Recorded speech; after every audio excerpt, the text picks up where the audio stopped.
I mean, the most effective demonstrations of this kind of marketing really makes us want to act. We often, the most effective ones that are things that we don't realize are having that impact on us, that they're working in that way within.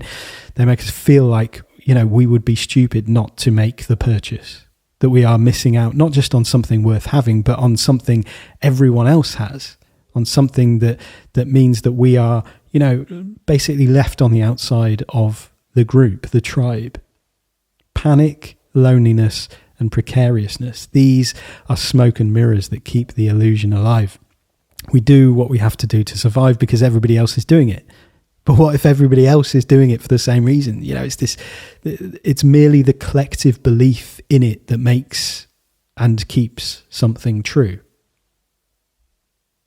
Chances are, even with awareness, we're going to continue to fall for these tactics because they become cleverer and more insidiously manipulative. But the more awareness that we can bring, the more control we will start to kind of gain over the choices that we make. Again, it doesn't feel serene necessarily to hold off on the purchase, especially when every fiber in our being is saying you've got to buy this. Like, this is you're going to ruin your life if you don't take this opportunity, and you've only got 5 minutes to make this call. That's highly uncomfortable. But it's a small piece in the jigsaw of self-belonging as we embrace our own agency rather than being dictated to by somebody else's agenda.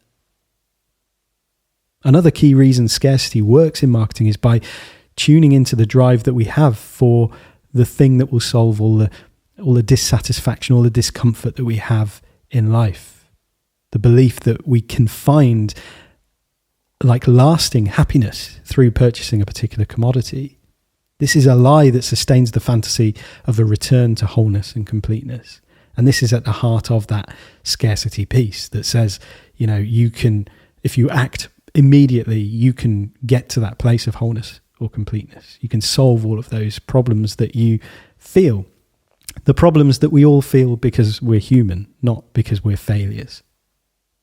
In many ways, the fantasy of serenity itself is one that sits somewhere beyond the ordinary struggles and challenges of everyday life. It's sold to us as a candlelit bubble bath, frictionless parenting, running a business from a deck chair on the beach, or the eradication of a particular enemy. But serenity isn't beyond. It's not the other side of something. It's in the here and the now. It's awareness. It's embracing of the satisfaction that we have in our own dissatisfaction. Now, this is an interesting thing to think about, because as humans, one of the things that makes us wonderful is our creativity, which itself comes from a drive to explore, to improve, to grow, to connect, to discover, to imagine, to express the inexplicable stuff within us, those feelings that you can't quite put into words. We are often restless and yearning for something beyond where we are. We're not satisfied with how things are.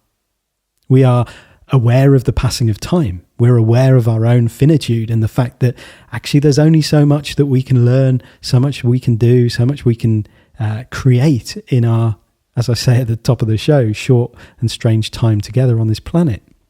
So the question is, how do we relate to the innate desires we carry for a sense of meaning and creative purpose with our lives?